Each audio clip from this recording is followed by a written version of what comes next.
on that. Yeah. So we need, just like how they can put things in place and mandate it before they walk on through the doors, we want something in place before the next election to say that this is what's going to happen and the budget is put in place for it. Okay. So, so yes, let me just, yes, thank you. Yeah, thank you very much. So, what you're seeing here, so you mentioned get things in place. The solution we are proposing right now is simply this. We'll have the flood sensor installed at the area or location where we have source of flooding. So it could be one or two things. If you could look at this photograph clearly, you're seeing in the case, it's all solar powered. We have the brain, information comes into our office, we know when the water or the tide level is high, right? But the thing about in this case, this is an area like a pond. When that water passes the threshold, it sends that indication to us. It's all real time, it's all web-based. And that information we can share and leverage through our 911 system. They will call you guys. So when weather set to you, like during Tropical Storm Helen, expecting flooding, we can know what the tide level is, how bad is it. We cooperate and work closely with guys from NRA. They'll do the necessary preparation work. Remember now, this is just one of proposed of many components to tackle a bigger problem, right? I'm not coming with every single thing off the rip, but based on where we sit in our organization, this is one solution we have tested for the past year now. We have a demo of this at GAB. We did almost 1 year consultation. See, like how you guys speak to us very open. I went to Randike and I can tell you, it was very tough as well. But their issues are just as complex, and there are many other entities that need to come on board. What we're doing from hazard management standpoint is really leveraging, working with the community and saying to the government, guys, this is one solution. There are other ways in which now we can build upon that. So this is just one building block that I'm coming with at this point to start the journey.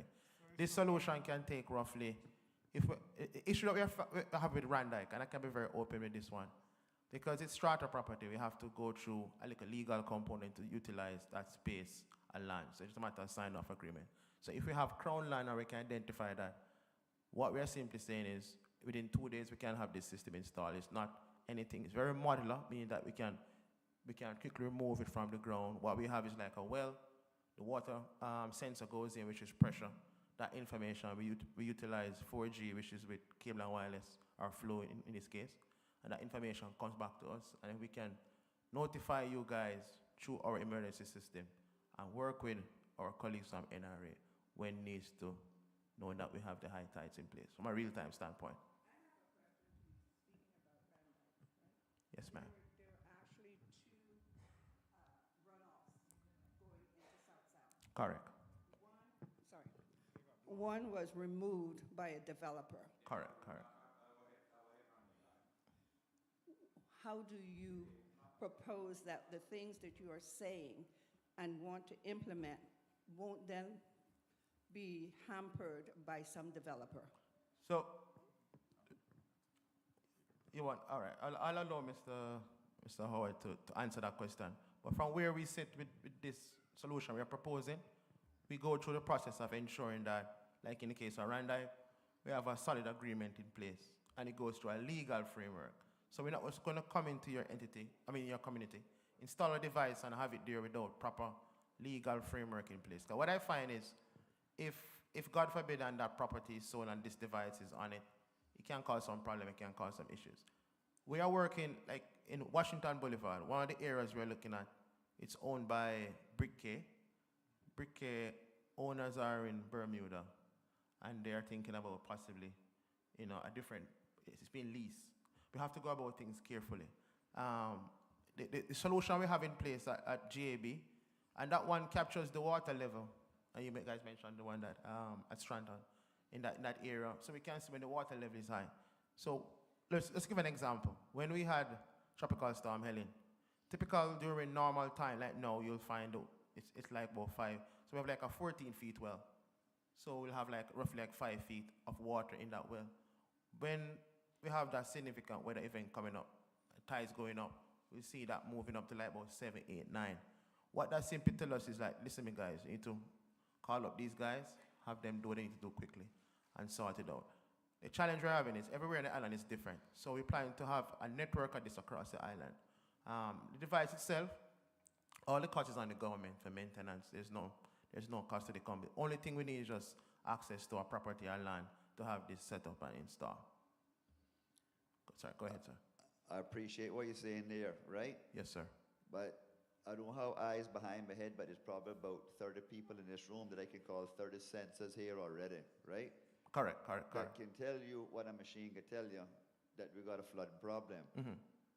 When that sensor comes on, Correct, sir. all you could do is tell these people what they already know, that they can't come outside their house. No, man, I'm happy. No, man, you're right. You're totally right. You're totally right. However, let's think about it in a, I know, but think about it in two ways now, right? We have data being collected and monitoring on these sensors. Like with everything that we do, well, especially from a hazard management standpoint, we try to ensure that it's data driven. So you build a solid case. Because what we're looking at is two things we're looking at. We're looking to tie this system in, and weather is looking to expand your weather station. When weather predicts and say we're going to forecast for a significant rainfall event, we can know what amount of rainfall is associated. Yes, you know the tide is high, but how high? So we are putting more quantitative figure to it. Someone will say high. What is high? 10, 9, 11? So we are putting more the scientific component to it. So that's all. So I totally agree with you, 101%. That doesn't help the community. I'm a boatman, right? Yes, sir. And I got something that you call a float switch. Yes, sir. Okay, that float switch comes on, and they can pump the water to the boat. Correct. That float switch comes on, and it don't pump. I don't have a pump. The boat will sink. Correct. That's what's happened with a lot of these people here. Yes. I look, and I've spent a lot of time in Windsor Park the last couple of months driving around, meeting people.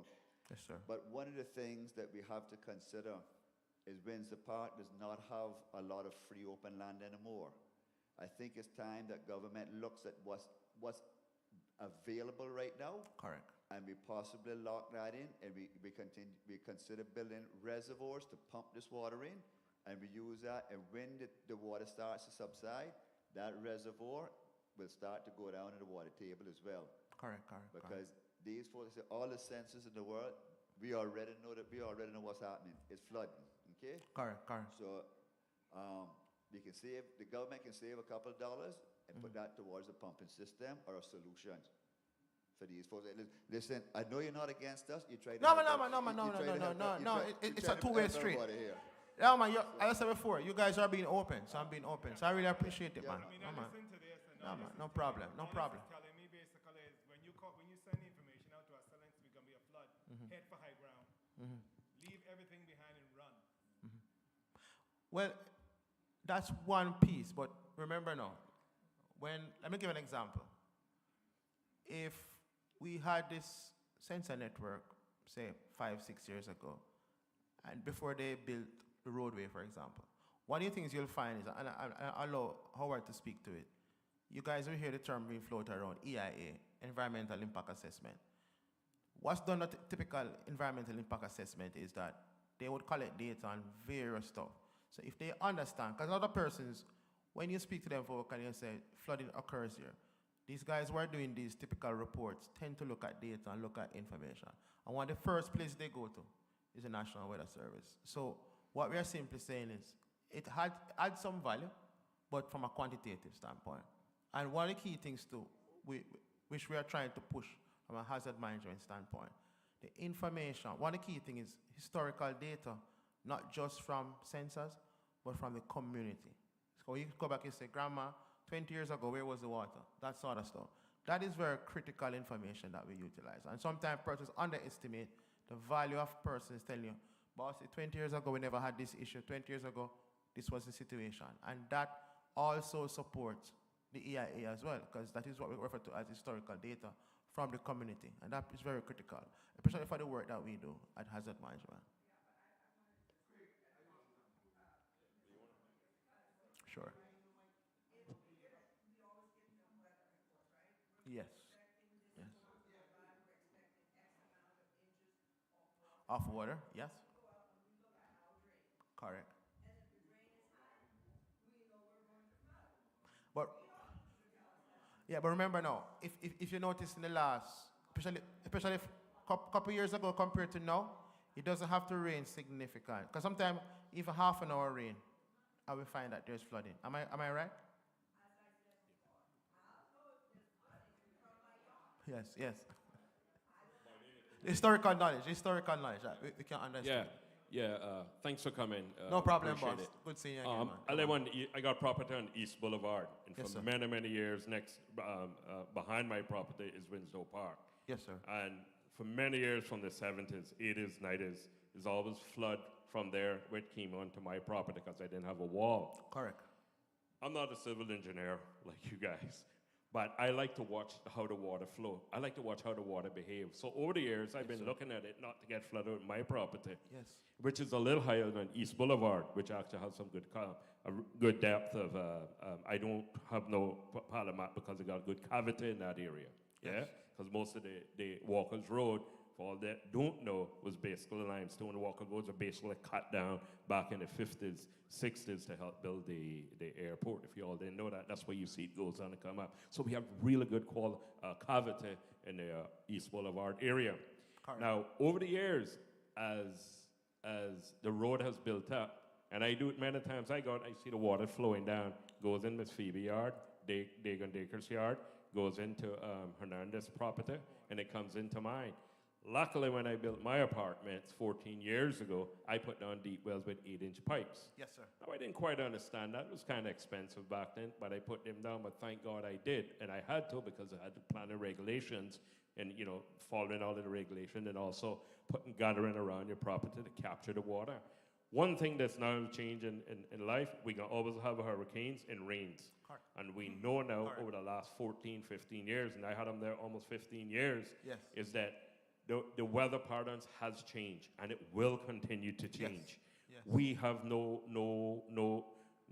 sort of management over nature, yeah? But we could be smart by using what others are using. Mr. Walton pointed out a while ago about, and Mr. Radder, Yeah. about the having up pumps to put them in. Mr. Radder mentioned about the mangroves, but of course there's other methods in terms of filtering that and pumping it back down, which is actually a wastewater management, which is a good point. But my point to all of this is that I built a culvert in my property. I got it made where the water would come in. I put down 6-inch pipes, and I ran all of the pipes in my place from the back where I flooded at 2 to 3 feet of water, and they go right down to my drain. So I manage my place as well as the NRA place. The point I'm making, about 3 or 4 years ago, when we had a bad rain, the water came down and flooded out the rest of the neighbors. Yes. The problem, it always water authority and cable and wireless. Oh, you can't put a drain there. Oh, you can't put a drain there because of the power of the utilities. So I said to MP Connolly, I said, here's an idea. And I actually showed her, Michael, how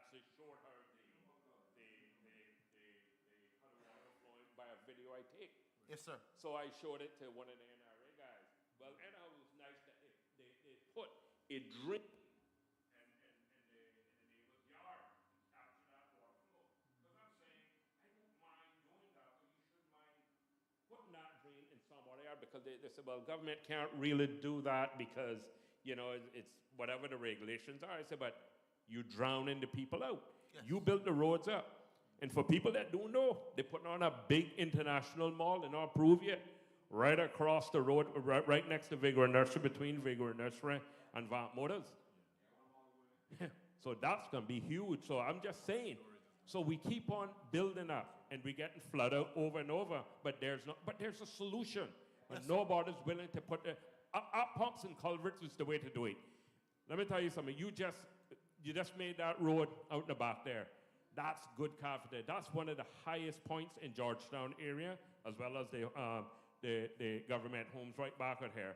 It's a lump. It goes right down and it drops down. It comes up again. Yeah. Study it. I know it. Yeah. My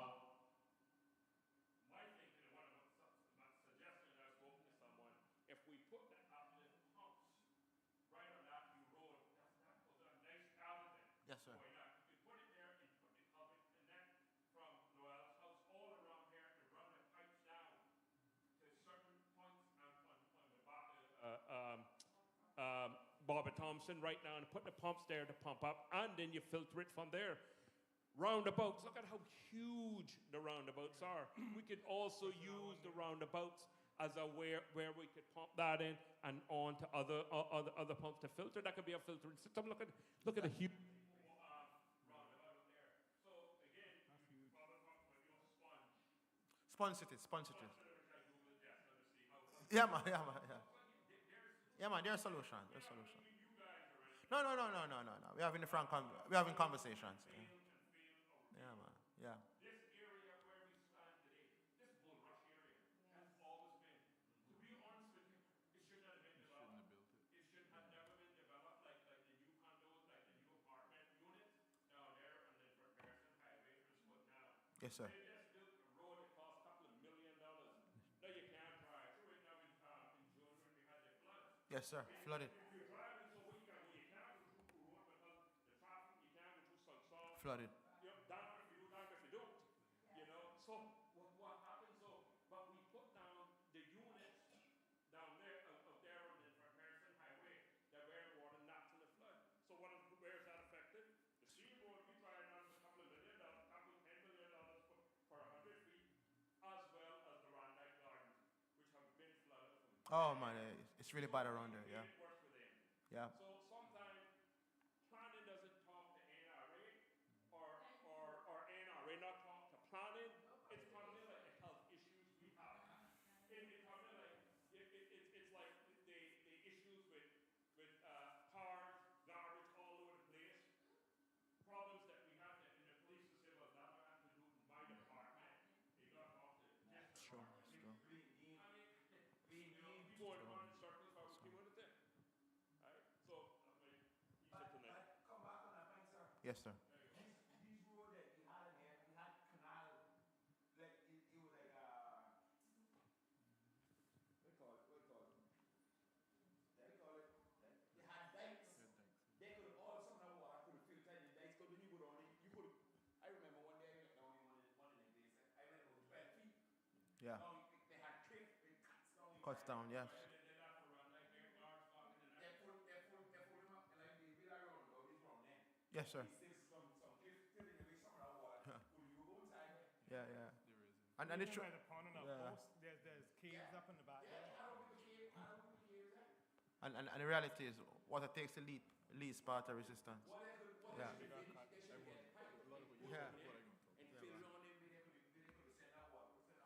Yeah, yeah. Yeah, yeah.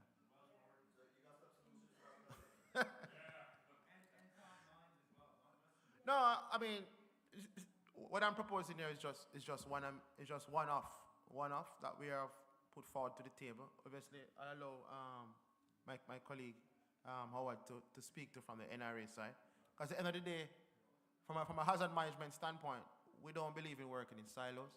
I mean, we are part of what we coordinate when it comes to disaster work with a series of entities. So that's one of our key things. So in my closing, to pass on to Howard, all I'm simply saying, from where we sit, it's just what we are proposing here doesn't require any cost from the community, but it's just one additive to support the monitoring system, to support the data gathering, to ensure that from a preparedness standpoint, from where we sit as hazard management, we can support the community in that regards. I get your thing that you're saying about the monitoring thing. Yes, it's not costing, it is costing the community money.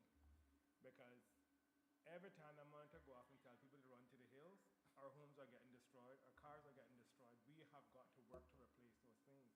All they're doing is collecting data. You understand? And I'm not saying that it's not important to collect the data, because it's important to know exactly what's going on.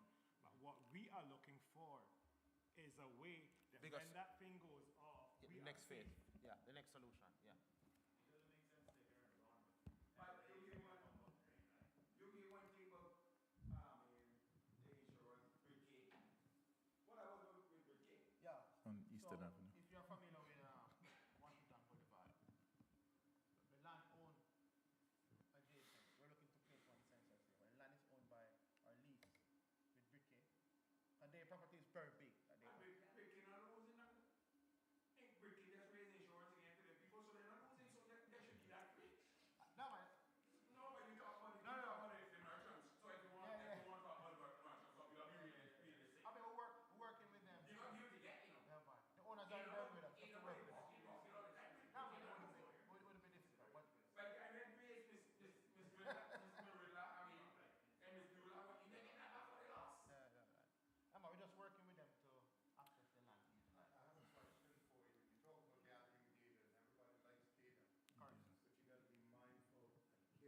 to how that data is going to be used and who's going to have access to it.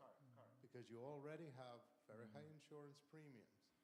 And so if the data is pointing in an area that you're continuing to flood, the very people that we're trying to help, if insurance companies are getting access to that data, they now use that to jack these very people on premiums. So be mindful, data is good, but you got to contain it, right? Yes, you do. Or you get the wrong results. Let me be very frank with you and open on this. And very, very good question you mentioned. One of the key things you know when it comes to the data protection standpoint from government, they take it very serious. That's one. And two, the idea of this initiative that we're doing, that we're trying to work with Random, is simply to understand, yes, the water level and to notify the residents. And that, again, that's why having the agreement in place to say this is what we are agreeing with the community, we sign off. We're not going to use that for insurance. So it's a no-no from where we sit. The information is to provide us the necessary thing to prepare for the community to say, guys, it's going to be high tides. We're expecting this amount of rainfall. This is what you should be doing. Simply that. Key objective is what we are trying to accomplish with this. But sir, you did again. Yes, sir. I live. Well, very good question, though. I live. Well, I live in Windsor, but no, I used to live on Central Strand. Yeah, yeah, We had that problem for my weeping. yeah. On all fours. For my weeping. Yes, sir. So it's somewhere in the government building, roll dust. Yeah, yeah. So nothing ain't done in NCO. How much area got I could do? Yeah, And the problem is the problem is there. yeah, yeah. Getting the data is one thing, but reacting is another something. Let's hear from Howard with that piece of the reacting part. Yeah, man. I'm more the data guy, but let me. Church tomorrow, so we No, man, but before you close, though, I really appreciate the question, and to be honest with you, I definitely pass them on to my director. I know Miss Danny was here, should have been here, because she's very passionate about the community. Miss Danny Coleman. Danny Coleman. Danny Coleman. Next time we go. Yeah. Okay, all right. So I just want to thank everyone for having me. If you don't know who I am, my name is Edward and last name Howard, and I'm the managing director of the National Roads Authority. I just want to say that I appreciate everyone's passion and everyone's understanding. I think all of you, just from listening tonight, all of you have a good understanding of the issues that we're having in terms of, I've heard mentions about the way that we've developed and so forth. So you really understand that this stormwater management issue or the stormwater problem is sort of our own doing in terms of the government's inability to plan. Now, I've been a part of the stormwater committee that was established back in the early 2000s, and we kind of saw this coming. So we saw this coming, right? So we forewarned the government. We've had dialogue with planning. They were a part of the committee and so forth. But it's one of those issues where, and this gentleman next to me is a GIS expert, right? So that's in terms of looking at the topography of the island and understanding, just like any place, like whether it's Jamaica or wherever, you know, you have hills, you have valleys and so forth. Cayman is primarily flat, but Cayman does have what we call karst formation. So underneath the ground, there are pockets, there's fissures, there's caves, there's all these types of things that, and we'll show a little bit of those in the slides, just to help you guys to understand a little bit more about how Cayman is the geological formation of Cayman, and then how you can use some of that to aid your stormwater. And then we'll also just kind of give you an idea of why wells work and then they don't work, depending on where they're drilled, and why maintenance is so important. I heard a lot of the solutions that you gave are actual real solutions. They're expensive because we're so far down the road that we haven't planned properly, that we're so far around that we'll have to do a lot of retrofits in certain areas to be able to solve this problem holistically. So let's just start by give you a little bit of history. I mean, most of you know this. For example, I was just the other day looking at a 1971 map of South Sound, and I counted about 6 dikes that were in South Sound that used to drain, that actually used to go from what we know as Crew Road all the way down. into the sea, right? And so, they were put in by MRCU for the purpose of treating mosquitoes and so forth, but they had an actual unintended consequence in terms of that they actually also helped us to deal with the drainage issues as we developed. I've heard some people say tonight that you can't put the water into the sea or you can't put it into canals or dikes. That's actually not true. You can do that. The problem we have is that we do it in some areas, but it has to be treated. Because we're so urbanized now, we've grown so much and we've created so much of a concrete jungle, and we've got all these pollutants that are going into the water, that water has to be treated before it goes into the sea or before it goes into the mangroves and so forth. So right now, we're looking at some of those treatment systems. It's nothing earth-shattering. It's nothing new. It's done all over the world. The US EPA has guidelines on how you can treat water. They're not cheap, and they require a lot of maintenance. Another time, if you have me back, I'll talk about some of those treatment systems and give you an idea of what they look like. But a lot of them are basically like gigantic filters. You can imagine even things like, imagine like a giant septic tank, but with filters in it and so forth. That's essentially what you're looking at. You're talking hundreds of thousands to build and maintain over the life of them. Yeah. So then you can also do bio treatments. So if you look in places like South Florida and so forth, they do what they call constructed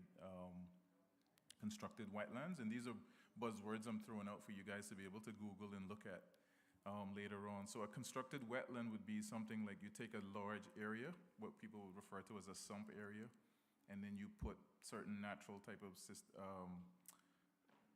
planks in there that float in it, and then also promote growth of vegetation and so forth. And what that vegetation does is acts as a natural filtration for that sump area. Florida has a lot of those. So let's talk about Florida a little bit, and it'll kind of it'll lead us into the conversations and give you some ideas about what we could possibly do here, because we have the same type of ground. They're limestone, we're limestone. So if you take Orlando, for example, Orlando is, like when you look on the map of Orlando, it's all lakes, all retention ponds. Every development has to have a retention pond, right? And then these retention ponds are all connected. So you'll see little connections in between these retention ponds, and that's how they basically handle the most of their stormwater. When you go to Miami now, in those places, it's all done by canals. About 80 to 90% of it is done by canals. In the middle of Florida is Lake Okeechobee, if anyone's familiar with that. And then when you look at Lake Okeechobee, there's all these canals that run from Lake Okeechobee, and they all go to the sea. That water runs and it's treated, so people, as they develop, they feed into these canals and so forth, and that's how you treat water. The next time you're in Miami, look at most of the major highways. They have ditches all along the sides, canals that run along the sides. That's how they deal with stormwater. Do they flood? Yes, they flood. That's to Mark's point. When we get into climate change, all these sort of things, we're seeing that those systems that were developed in the 40s in Miami, they're now exceeding capacity. But at the end of the day, they're better off than we are, because they started with something in the 40s. Their stormwater management plan started in the 40s. Ours is non-existent at this point, right? So the way we manage stormwater is, and it's a sad reality, but it is whoever builds last, builds highest, and then, we're finding that areas that were there first, they're now lower, and that's where the water goes. The water goes in the lowest part of where it can go. So I just want to say, put on my glasses here. In terms of flooding, there's two main ways in which flooding occurs, right? Intense flooding. So you can have over a long duration, over a long period, which is what we used to have in the past. We'd had a distinct rainy season from, say, June to November, and you could expect rain to fall every so often. So you basically have long duration and low intensity of rain. And then rain would kind of just build up over time on the land, right? So you can get that, you can get flooding in that way. What is happening more often now with climate change is that you're getting short duration and high intensity of rain. So I was looking back at some of the rain intensification models and the rain intensity that they've had in even in this region. And just last year in Miami, in Florida, they had like 23 inches in 24 hours. In the past, that was unheard of. You'd never get that type of rain, intense rain, so much so that like Tampa Airport was flooded, Fort Lauderdale Airport was flooded. It was like unbelievable, right? And that's the sort of stuff that we're getting. I haven't had the numbers yet for this last Helene and the one that we had just before Beryl, but they were estimating that we were going to get something like 18 inches in, in something like 24, 48 hours, which is astounding, an astounding amount of rainfall for us to be able to sustain on this little flat island that we have. I have a question. Sure, go ahead. Yeah. I'm sitting here and I'm listening to what you're saying, the statistics for the U.S. and for here and Mm-hmm. everything. But what I'm really interested in, when you all gather all this and you go to government, where does it go from there? They can sit in government and approve foolishness. Yeah. Where does this go? Do they look down on us and say that we're stupid and we don't deserve help? Yeah. How So- do we get put on a scale of importance? Right, and that's a good question. And so what I'm going to lead into is just give you a little bit more information on what's happening, and then give some solutions that are workable solutions. But as you say, this it's incumbent upon each and every one of us, not just the technocrats. But once you're informed, then you can say to your representatives, look, we know these are workable solutions. So I'll give you a good point. For example, the meeting started by saying you can't put it into the sea. And that's just not true, right? That it can go into the sea. If you go any part in Florida and other places, that's where the water goes. It goes back into the sea. See them sit there and they approve things to buy land, they approve things. Yeah. And as much for the last 4 to 3 years, we've been complaining about flood and Windsor Park. Government come, government go, and nothing is being Changes. done. So we're sitting here thinking, okay, you guys do your report, and you turn them into, let's say, This one? the government in charge at the moment.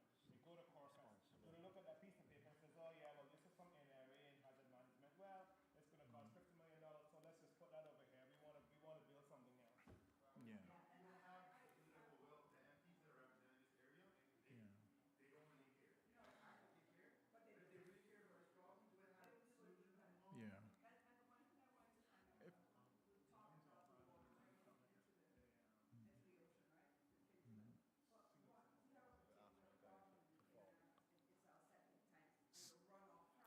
Good. Yes. You don't. Right. So, can someone change these slides for me? Then we'll get into. I'll give you a little bit more information. Needs to be treated. Yeah. Yeah. Yeah. Because water needs to be treated. Yeah. Yeah. Yeah. Yeah. So in fact, the South Sound culvert, the drain that's there, right? That's the only remaining outlet that we have from the remaining dike systems that we had.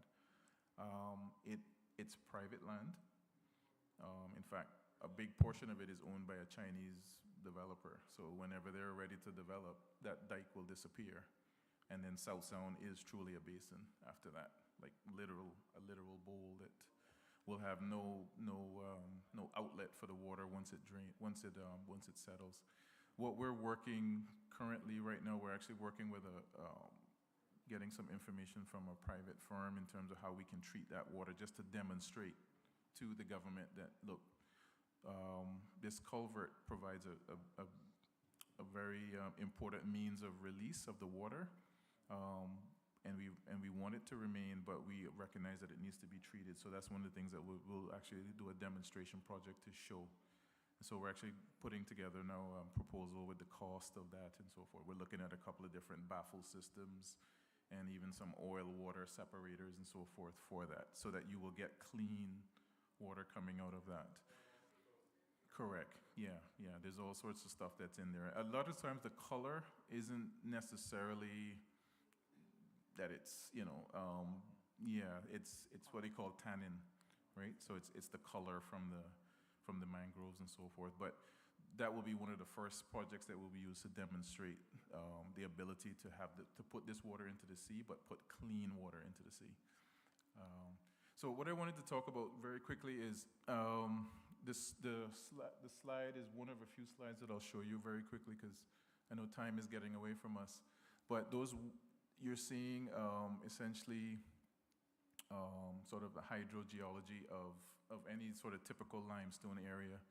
And at the top, you'll see a lot of the white vertical marks are essentially drains, like pipes down into the ground. And you'll see that in the substrata, this is the rock formation below the ground, it varies, right? In Cayman especially, there's a famous geologist that did a study on Cayman many, many years ago and continues to bring students down from the university to study Cayman rock formations. Cayman has very unique type of rock formations, and there are some areas where you have dolomite or dolostone, they call it. It's very hard rock, and you can drill into that, and and then there's other areas where there's lots of fissures, lots of areas for water to drain and for the water to be able to drain off into.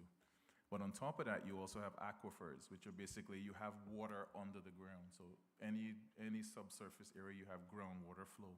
Sometimes that water flows through streams and fissures, and sometimes it actually flows through caves.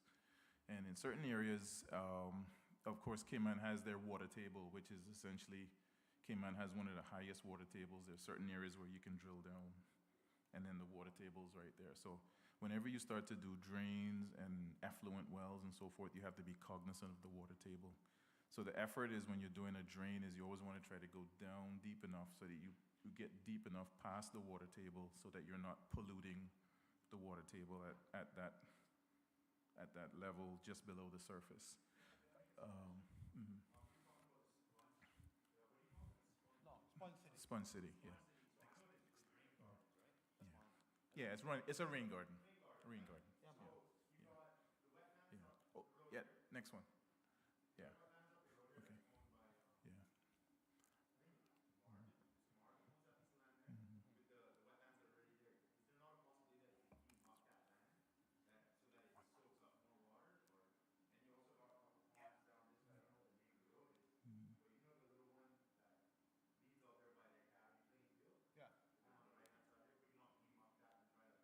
Yeah, yeah. So those are all solutions that we're going to talk about tonight. What it really does is it takes folks like Mark here from Hazard Management to started to help us and other departments, Lands and Survey, to do a good mapping. And nowadays you have LiDAR technology, all this stuff to get a really good. It doesn't take long at all.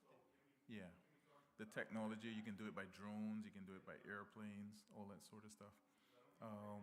There is LiDAR that was done in 2013, but it's old. Yeah, I have to go, so I'm trying to. Yeah, I'm being respectful, but I can't stay here all night. So I'm trying to let you understand the problem, and then we can get to some solutions. So Hunter, if you don't mind, I will answer your questions, but I want to get through what I got to get through first so that I can. Yeah, so everything that you guys are saying is correct. The storage tanks is correct, culverts correct, all those work, but they work together because there's no one solution. In some areas will require different solutions, right? So exactly. So take, for example, Prospect, certain areas in Prospect. But I'm just giving you an example, right? So it's for a solution. So there's certain areas where you're so far inland that there's no way to get it to the sea, and so forth. So you have to do certain things like they've done in other countries where you do stormwater buyouts.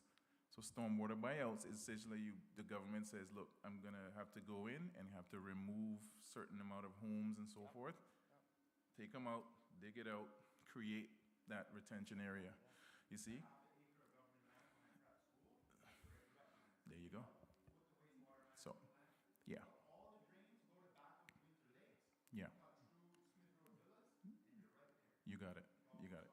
That's what I mean. There's different ways to handle this. So another way to talk about, someone talked about using the ridge that's back there, pump water out in New Orleans. That's what they do. They use pumps, right? They pump it up, get it up over the levees, get it out. Where do they put it? Thank you. Right? Yes, exactly. Exactly. So in other areas too, they also use injection wells.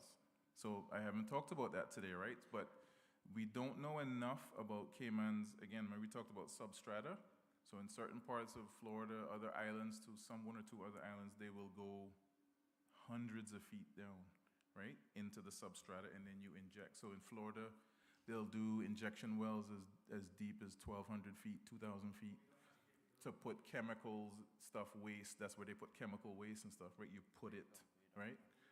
We don't have that equipment, right? You see? So these are types of things, but and again, we don't know enough about what's happening at that depth in Cayman, right? Most of the tests that we've done probably go down to a few hundred feet, but not 1,000 feet, 2,000 feet, so forth like that. So on this slide here, you'll see, very quickly, you'll see like a little portion of East End, and then you'll see some red dots on it. These are basically just to say that there was some geologists that did some tests years ago, many, many years ago. So they did like drills into the rock to try to understand and take core samples to understand the rock formation. So that's why we know that the rock formation varies tremendously on this island, like depending on where you go and so forth. So you'll just see two samples there. So you'll see on the left is one type of rock. You see the different layers of rock. Then on the other one, you see another different layers and so forth. So Cayman is so unique that you could drill a well here in this parking lot, and then you hit a cavern or you hit a nice area of rock that's very permeable, and that means that it'll take water. And then you'll go 100 feet over, and then you hit Dola Stone, and then it's like drilling into, and there's no fissures, there's nowhere for the water to drain, and so forth. Then you'll get areas where, like on 7 Mile Beach, you'll drill down 60 feet and hit areas where it can drain. And then other places you have to go 200, 300, because there's a lot that's happening in the substrata that we don't know. But I'll tell you what happens with the drain wells that we drill and the ones that you also do for the septic tanks is that we do everything at 100 feet, regardless. So there's no real method to say, well, okay, we know this area has this type of stone, this type of rock formation, so therefore we need to go deeper here, or we need to, so we just go 100 feet, and it's kind of hit or miss. You either hit a cavern or you don't. There's no, one of the geologists asked us, he said, well, why 100 feet? And we said, well, we don't know. I've been in government 30 years, and from the time I've been in government, they've always drilled at 100 feet. The regulations say 100 feet, but we don't know why we're doing 100 feet. Right, so that they're starting to, but even that, again, is very arbitrary, right? So, but if you knew enough about the substrata, you could say, okay, and some of you said it, and this area has caves, this area has so-and-so. Find those caverns, find those areas so that you can tap into those, and then the drains will work a little bit better in some areas. And if a drain doesn't work on this area, well, there's one over here, 200 feet that does work, then you can connect via pipes and stuff to that as well. Kim, there's a slide that kind of demonstrates that. Just so we can, for the caves? Yes and no. July Street has caves. Oak Mill has a cave. Like there's an opening to a cave on Oak Mill that we know of. There's a lot of caves, yeah. Yeah.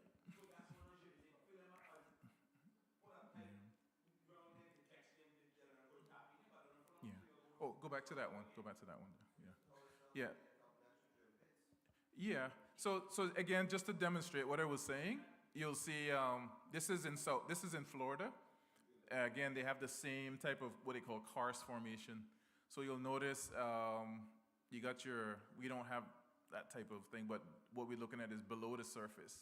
you have these areas where there's openings below the surface. It's all limestone. And then other areas, the areas where you have caves. So typically when we drill a well, we're trying to tap into these fissures and these caves and so forth. But we don't have a thing to see to know that when we've hit it. Now the drillers, when they drill, from experience, they'll know sometimes when they, because obviously you're drilling and you get that release, and then they'll tell us, hey, we're telling them drill 100 feet, because that's what we're paying for, right? So they drill 100 feet and they stop. Whether they hit a cavity or not, they just stop, and then they put the other thing they do is they'll put a 10 or 15 foot casing on it. So that's not enough. So 10 or 15 foot casing is just so that you get below the water table a little bit. You're not contaminating that first 15 feet.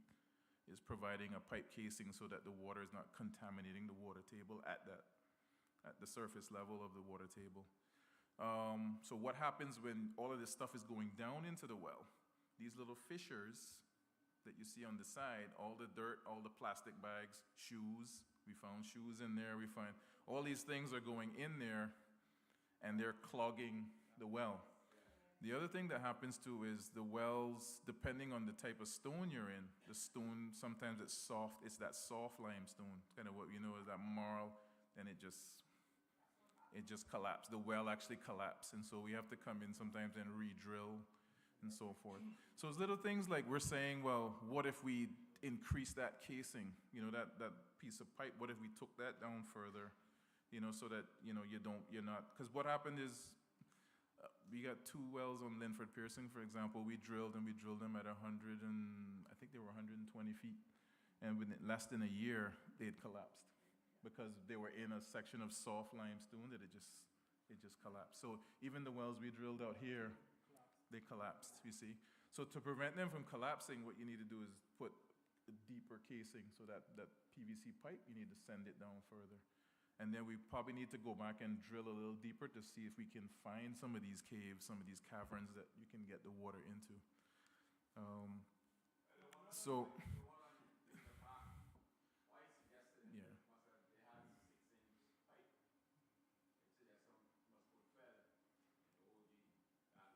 12 works, yeah, because you can, yeah. Correct. Yeah. Yeah, so one plastic bag, one little mound of leaves, so forth, any little thing like that will clog a drain. It's that easy. So, sure. Until we get whatever solution in place, government on board, what do they intend to do to assist people down in here? I think the more I was listening to you guys from Windsor Park, I think we need to have more meetings like this because you guys understand certain things that some guy in the office or someone doesn't understand. Like where caverns are.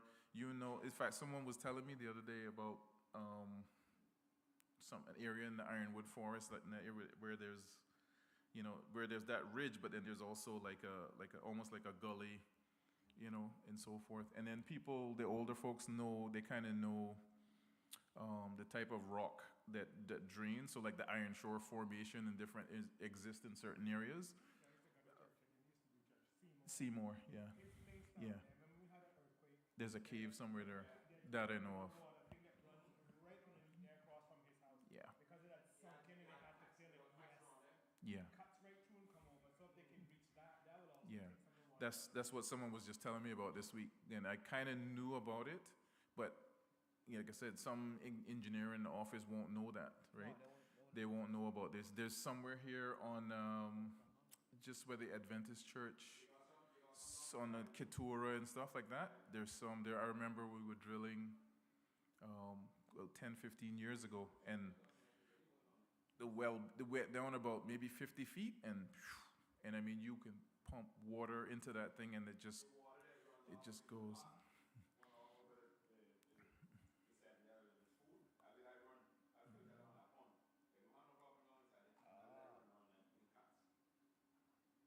You see, the thing is, it's great having meetings and stuff, but we need solutions. I feel bad for Miss Bernice. I feel bad for Miss Margie. Because they're the ones that are being affected the most. Miss, do you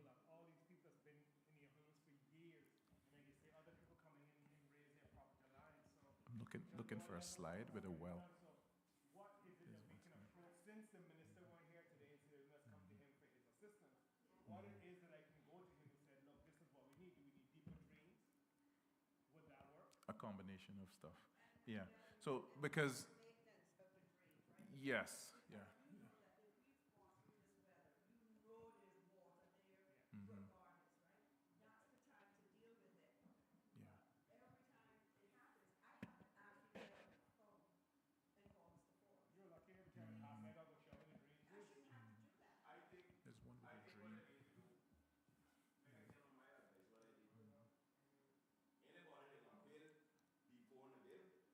Anybody that can build before the bill, I think what I need to get a C height on the property when I'm building, and try to go at least 2 or 3 feet above that.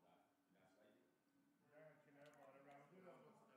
No, even now, I feel bad because they're doing the same thing now. people still doing it. I have no choice right now. I gotta build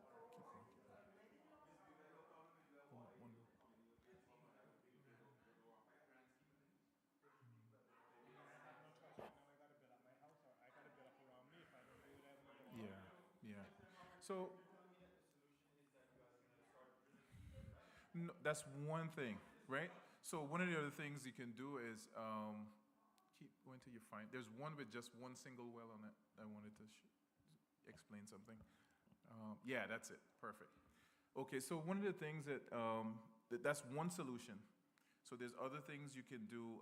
Pumping may be one of the things. I was speaking to another engineer, and he was talking about something that they did in his hometown is basically using like giant reservoirs, almost like a giant cistern or just giant tank.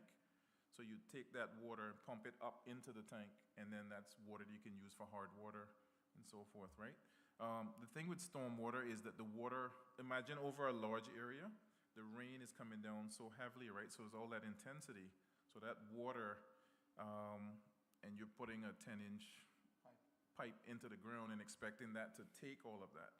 Over time, the well will take it if it's a well-maintained well, but one of the key elements of stormwater is you need to be able to get that water, collect it, store it, and then gradually release it.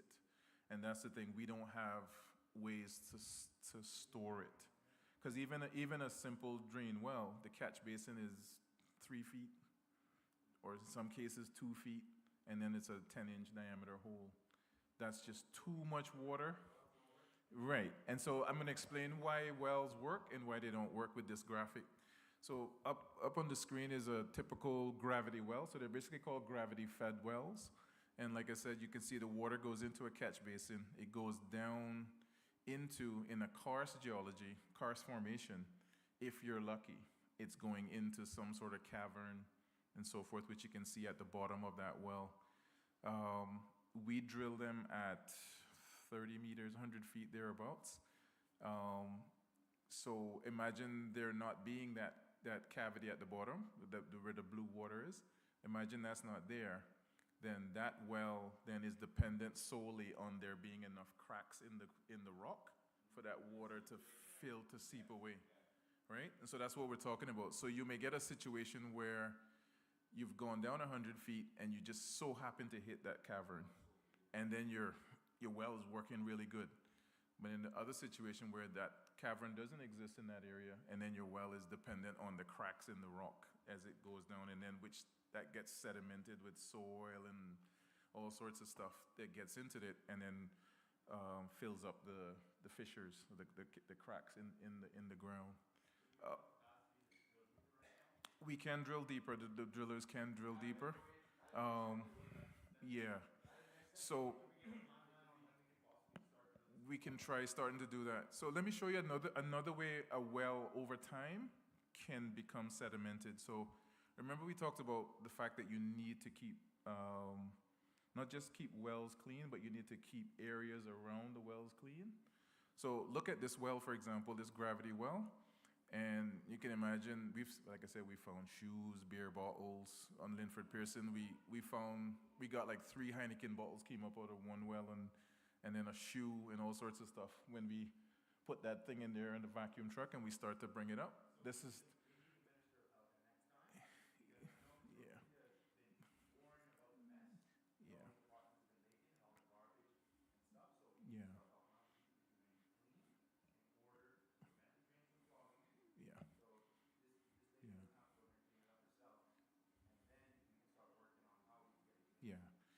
So let me just hold your question.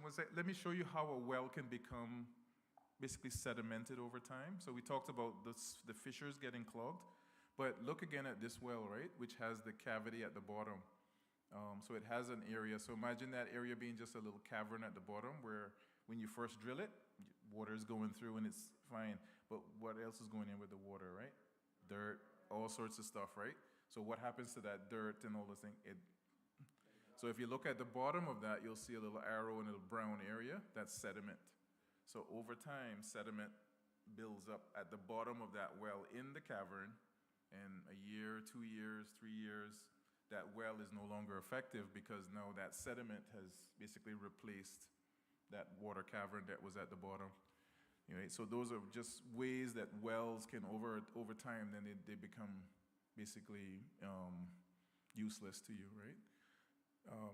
Just to kind of give you some perspective, so you'll see the cars on that side, and then all the different pollutants and stuff that go down in there. It goes at the bottom of the well and just starts to build up, and then your well is no longer as effective as before. So Windsor Park area, I would really say we really need to look at trying to go a little deeper, trying to utilize some of the storage areas that we have. Some of the areas where we know there's some natural cavern systems, we can do that. Someone mentioned Water Authority, the different utilities and so forth. That is a challenge because sometimes you'll see us come out and drill a well over there on the high side and you're like, what the stupid NRB, why would they put a well there, right? And the reason for that is because we can't put it where it needs to be because there's the water main, there's CUC wires overhead, there's all sorts of other stuff. Correct, yeah. Seeing you guys fix the road beautiful. And Oh, yeah, sweet- oh, yeah. sweet water authority to go and run, dig it up, Yeah. run pipes through it. Yeah. Run pipes through the ground. Yeah, But in this case, right, if you had to take the well further down out of the way, right, just saying, could you not could you not do a pipe? yes, Like an inner absolutely, pipe? Then, absolutely, you yeah. cover the drain, the metal Mhm. where it drops into like a basin Mhm. and run down into that. That's the way to do it, and That was my idea. correct, For the resident yeah, on East Boulevard, yeah, where this big drain, where this pipe we put in, yeah, the thing is not catching a lot. So I yeah, suggested cutting the pipe, right, cut across the road under the Mhm. cable and wire system, because they're not on that. yeah, Cut the pipe, cut the trench underneath that and connect it into the lower areas so that water could drain down in that 12-inch pipe. yeah. And the other thing that it does, Craig, is when you connect them up, if you use bigger pipe, that pipe becomes storage. You see? So you also get added storage. So the more pipe and the bigger size pipe you have, then you create storage for that water. So you get it off the road quicker and through the pipes, right? Right? Yeah. You're actually utilizing one area but capturing That's correct. That's correct. Yeah. Yeah. So that's the way that Kamana Bay's stormwater is done. So that's the way Dart did it. He connected up all of the catch basins. Yeah. So yeah, because he would have had the same problem if he just did one well here, one well here. This well will not work. This well work. So you have to connect them up. So that it's a cost. Yeah. Yeah. something else I want to say about the drain back in Mhm. I understood by the guys that were going from NRA that the owner had like, how many trucks you got? It was like 4 We only have 3. Yeah, 3 trucks, and there's like 7,000 wells. Yeah. Yeah. 3 truck guys for all of the Yeah. manholes we got came on, and I think you had Yeah. to kind of hire another company. We have to use private sector sometimes, yeah. And so the problem with private sector trucks is too, we, remember, well, that too, and then also, they also use their trucks for septic. So that's an issue as well, so you, yeah. So, yeah. So when you go to New Orleans, for example, they do the same thing. You'll see vacuum trucks running all over the place, and before the storm, they're getting their drains cleaned out and so forth because they need those to work, or else you know what happens in in New Orleans is if they don't. Yeah. We should have like during the rainy season or approaching hurricane, we should have these trucks stationed in various spots. Absolutely. Absolutely. Based on West, I know the calculation is probably about 12 Yeah. or 15 trucks How much was spread that out for? in the different districts. About So the 200,000. truck in prospect or prospect or railway don't have to travel all the way now to Windsor Park to pump up by someone else. Yeah. I'm just saying. No, I was asking the cost of the trucks, he said Yeah. 200,000. Yeah. Noel, look at what CUC did. CUC got a station out there. So when the storm come, they got the trucks out there, they're not gonna come from all the way there. So Yeah, they them do. trucks will Mm. go all over the place. What I would This propose, how we talk about cost. What government do the concessions, do they give them what that to go towards that. yes, I could. So make it equal answer. We had to go. But the thing is, if the government doesn't accept the cost and do that, then the cost is not up because. But it's still not saying. He's still not saying. Yeah. Okay, I know it's getting late and. But by the way, things are you gonna- know that, remember we got some gas line running inside here. Yeah, That's through here. that's what I'm Right saying. through You that have apartment, to be parking lot, cognizant of straight all through those the things. airport. Yeah. Where water comes from. Yeah. Yeah, you have to do what we call utility locates. So you have to get all of them, and then I'll tell you this little secret is that a lot of those companies, they don't really know exactly where their stuff is. I can tell you that. So yeah, Yeah, that come across that right along here and goes to Yeah. the apartment parking lot, straight up. yeah, they can kind of We get a commitment from NRA to do some test bores here to go down maybe 200-300 feet deep, like in. yes, absolutely. Yes, but I would like to Yeah, ask you, if absolutely. you're gonna do Yeah. that, they Yeah. need to get in touch with us, because the thing is, they come down in here and you try to explain to them the way the system works, and they just don't want to listen to you, and you Okay. end up right back where you was at the beginning. Yeah. So if they're gonna do So- test wells need to be done, like for instance, Miss Bernice, Miss Maggie, Okay. she's being developed because of that new development. We know the areas that are hit the hardest. The hardest. But Yeah. when they come down here, we try to explain to them what's going on. They don't care. They won't Okay. listen. One of the things with my yard, right, Okay. is I always have a drain in the front of my yard.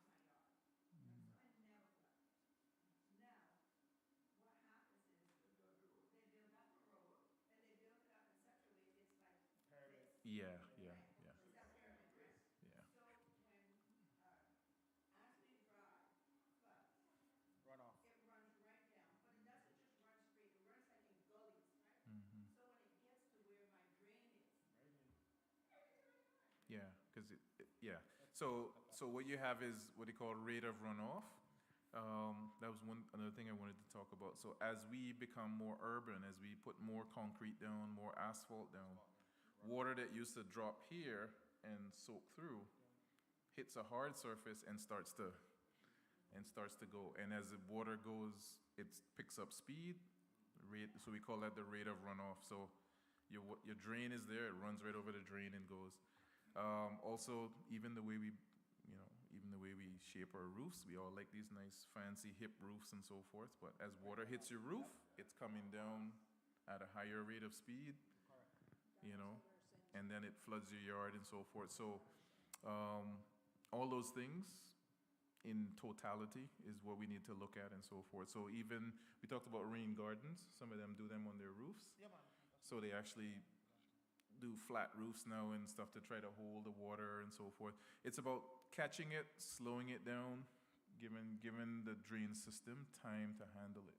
So that's what's happening in Florida. It's so much water, it's even overwhelming the canals that were designed in the 40s and so forth, because climate change is a factor. Water table is a factor. So why the water table is a factor? Because since the last several decades, we've been putting more holes in the ground. So as it rains, that water is going into the ground, as well as sewage, right? And here's the thing, we drill the wells at 100 feet, stormwater wells. We also drill septic wells at 100 feet. So everything's going at the same level. So it's like, no one's really paying attention to these things. Can I ask you guys, because I know you all are here tonight, Mhm. and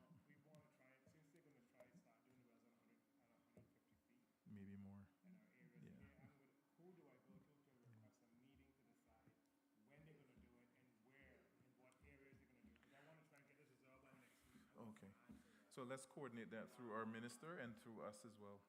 So you can make some overtures to Minister Jay and stuff. Yeah. Sure. I really want to meet him by Friday next week. Yeah, and he's, Find out what the intentions are to be done. I ain't doing this anymore. yeah, I have to park my car around the back of her house to stop it from getting flooded and walk through the water to come back home. I'm tired of it now. I just can't. I'm yeah, tired. yeah, The thing is, you know, the thing is that if they tried it at 100, 100 is pretty maxed out now. yeah. So if we go 150, let's see where that put us. But in the meanwhile, this is a solution until we can get a proper solution in place. And Otherwise, if, we're gonna if, find ourselves- if there's areas that you know of, like, you know, because this is your community, that you can say to NRE, hey, look, over there is caverns and so forth, and if you drill there, then as he said, you can then you can connect up some of these to that, so that the water leaves the road, goes through the pipes, and I mean, gets the to one those they got in areas. front of my yard, You me and know. my mom sit in my yard and we watch the Yeah. salt water come up and flood my entire place. That happens too, yeah, Even right happens here too. by the church here, yeah. sometimes up there is so deep, your car, like they Yeah. come off going through here from the water coming back up. Mm-hmm. Yeah. It's possible. So if you're tapped into the same, yeah, yeah. If you're tapped into the same cavity, then yes, yeah, you will have that happen. Yeah. So that I've seen that happen, and I won't tell you where, but I've seen it happen. It happened right here. Yeah. Okay. Yeah. So and it happened while we were actually drilling. So one of the things that planning has this requirement. Again, it's all sort of arbitrary. So if you go and you put in a house plan, then planning will tell you that if you're doing a deep well on the lot and doing a septic, any plumber will tell you that planning tells you, oh, you need to be 100 feet apart. But that's just sort of an arbitrary, because what they're telling you that is because they're trying to avoid you putting the same stuff into the same cavity. We had one in Prospect where I said I wasn't going to tell you, but there are certain areas where we drilled, and as we were drilling, then it was affecting the septic, because what we found out, the drillers were drilling, and what they didn't know was right behind the wall was a septic tank. So it was literally like 30 feet away, and then as they're drilling, same 100 feet, then it's causing sewage to come up through. Yeah. They've talked about it for ages. Yeah, they've talked about it for ages. Yeah. It could be public-private partnerships. It could be government on its own. I mean, I can tell you the one on West Bay Road that basically doesn't make any money. It's the Water Authority subsidizes it. It's more or less, right? It's the water that does. So there is that issue as well too, in terms of when you spend the amount of money that you would spend, then it's kind of like your cable, right? Like your Wi-Fi, right? How much then would the end user have to pay for government to recoup the cost of this, this beast? It is, yeah. So, yeah. So those. Gentlemen, we gotta come to a close. Yeah. I'm sorry, 'cause Yeah. But we will have another meeting again coming up shortly. I'm going to send an email off to you guys. Also, see if I can send an email off tonight to Mr. JPA. See if I can get a meeting with him this week to see if we can discuss getting these drains and stuff done in the various areas. for these people. So I just wanted to ask if any of this was helpful at all. I mean, I know it was. I almost didn't make it, but okay. Yeah, I can. Yeah. So Kim has it on the computer, so you can. Yeah. And these are all off the. Yeah. Right. Yeah.